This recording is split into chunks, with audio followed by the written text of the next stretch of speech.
So here's the video that was requested today. I know it's a little bit late, but it's all right. We'll be doing this stuff for a couple of days, so if you don't watch it tonight, you can watch it tomorrow or tomorrow night. So absolute value inequalities. And really the premise is, and maybe we'll go a little bit more depth in class, is that you can take the absolute value inequality, and it's self-explanatory, I hope. I mean, absolute value bars are right here, and so you guys have seen those in earlier classes, and it's an inequality. So what you do right away, okay, and this is what we talked a little bit about, is you change it into a different equation, or inequality, excuse me. And so for the less than ones, for these guys, what you do is the x plus, you can get rid of the absolute value, x plus 4, so it's just x plus 4, no more absolute value.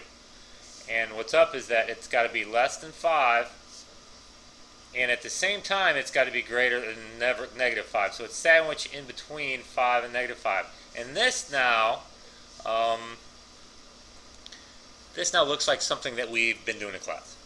And so, and you guys quizzed over it recently, and so hopefully, today, and so hopefully you guys are okay with it. So what you do is, we got 1, 2, 3 parts, you do the same thing to all 3 parts. So to solve for x, minus 4 across the board. And then, so you get negative 9. And so there you go. There it is in inequality notation using the actual inequalities. And then when you want to sketch it on the number line, literally, I mean, this is really how I think about it. I don't even really think about it at this stage of the game. I see the x being between negative 9 and 1 literally as it's written. Well, guess what? That's where we shade. We shade between the two. There you go. That is how it works.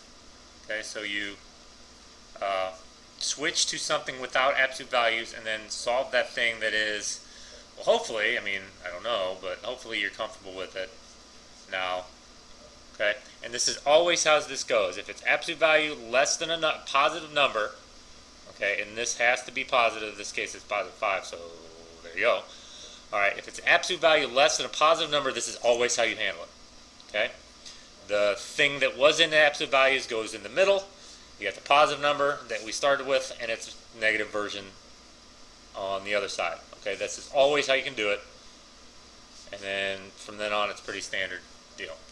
So let's do not less than, but greater than. And so this is similar, looking at least. The process you use is a little different. And so what you do is, instead of becoming one, what this is called a compound inequality, when it's multiple inequalities in the same line, it's 2 simple ones. So when you do it, this means that x plus 4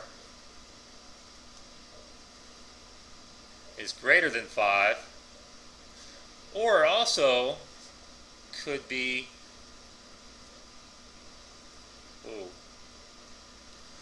less than negative 5. So it's 2 at the same time. It's either this or this. Either one of these are possibly true if we start off with this problem here over on the left. And so, well, just like the one we just did, we minus 4. In fact, I'm not even going to write it because it's really literally algebra-wise exact same thing. We subtract 4 from both sides, so we get x is greater than 1, or x could be less than negative 9. So notice, same important points with this. It's the same problem with that one exception of being the opposite direction. So it's less than on the first one we just did and greater than on this one. Notice we get the same 2 numbers. So negative 9, 1. Okay, and then in this case, well, x is greater than 1. So x is greater than 1, that means we're to the left, or well, other left, to the right of 1. Okay, so there's a really crummy arrow. I hope it's not too weird looking. Okay, or x could be less than negative 9, so we have to indicate that possibility too. Well, where does that happen? That happens to the left of negative 9, so that's over here. Notice, by the way, it's the exact opposite stuff shaded in. Okay? Well, -9 isn't shaded in, 1 isn't shaded in, but otherwise it's the exact opposite answer. So it's in the middle, it's in between 2 points when we have a less than, okay, because absolute value is distance, and if the distance is small, smaller than 5 in this case, that's in close here, it doesn't go very far away. This is the opposite situation. Absolute value, which is a distance, really, absolute value is a distance, or at least that's one way of thinking of it, is bigger than 5. Well, that happens when stuff is farther away, and lo and behold, that's where you shade. You shade farther away to the right, farther away to the left. Okay? So real quick, we haven't run into any like what I'm about to talk about, but this will, we'll probably talk about it tomorrow. So here's a preview. Here's special cases. All right, there are more special cases of this, but here's a couple. And so absolute value of x plus 4 is less than -5. So remember, I just said one interpretation is a distance, but you don't even need to think about that interpretation here. Absolute value, is always at least 0. So can 0, this is bigger than 0 here, can that be less than -5? Okay, no. This is totally impossible. So when you have a, notice this positive, if you have a positive number by itself over here, so 5, then you do what we did over here. If it's not positive, then you just kind of got to think about it. I know it's not, that isn't, very specific on my part, but you really just have to think, okay, can this be negative? Can this be less than -5? Well, it's a positive number almost for sure. It could be 0, but usually it's positive. And either way, that's totally impossible. This is impossible. You don't actually have to write this. I'm just trying to hammer it home. This is totally impossible. Ooh, there's no P. There's no second P in impossible. So there's no solutions. And you can really just say no solution. Okay, you don't have to explain like I'm sort of trying to.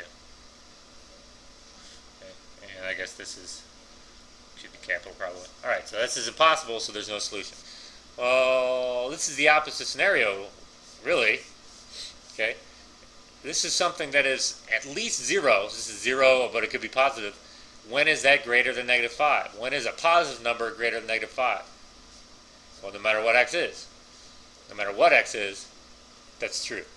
So this is always true.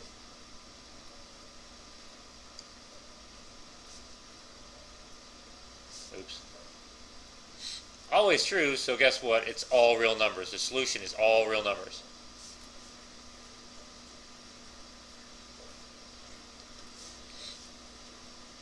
So I can write it like this.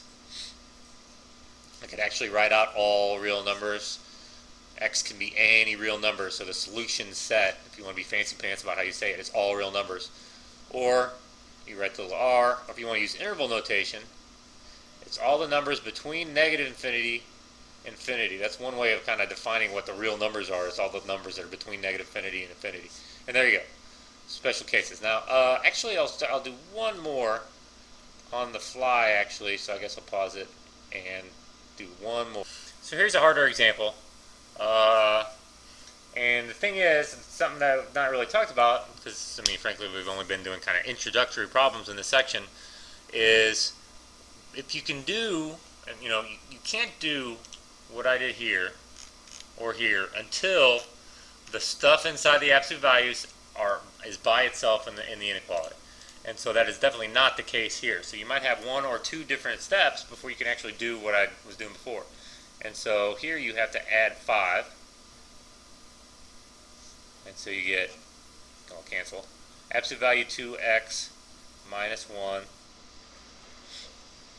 is less than or equal to. I was doing just less thans, so I figured I'd switch it up, largely because it's just easier to make a less than or greater than it is this guy. But anyway, so now this looks more like what we were doing, what we had before, where it's absolute value of stuff and then either less than or greater than a positive number. So it's less than or equal to positive 3. And so when it's less than or equal to, you might want to pause it here and think, okay, which way do we go? Well, in this case, we do the top, what I did first, very first. the stuff inside the absolute values is sandwiched between the positive and negative version of the number. So we have 3, we have negative 3, and less than or equal to, 2x minus 1. Notice something that I did not do. I did not make this a plus 1. A lot of students say absolute values is, oh, I just make everything positive. Well, yeah. However, 2x minus 1 is not a positive number, is not a negative number. It's an algebraic expression. It could be positive, it could be negative. It depends totally on what x is. So you don't know. You can't just change it to a plus 1. That's not what absolute values do. Okay, it changes negative numbers into positive numbers. This is not a negative number. It's an algebraic expression. You just can't throw pluses everywhere like that. It really isn't the same thing. It seems like the same thing, and so I totally understand why students want to do it, but it will give you wrong answers. It is not how it works really. And so then once we hit this point, this is just kind of one of the standard things. It's similar to ones I've already shown. And so you add 1 to all 3 parts. Divide all 3 parts by 2. And it should be an or equal to. And ta-da, there we go. All the numbers between negative 1 and 2. And then, of course, let me make a number line real quick. So what that means is we shade all the numbers between negative 1 and 2. So negative 1, 2, and everything in between is what gets shaded. And I screwed up because I was so used to writing open circles, I just did it without thinking. These are shaded in. Shade. Shade. Okay? And there you go. It's all the numbers between negative 1 and 2 inclusive. Inclusive means both negative 1 and 2 are parts of the answer. So there you go. There's a few examples of absolute value inequalities. There you go. Hopefully that's helpful. If you guys have been having trouble in class, not really fully understanding, hopefully this is helpful.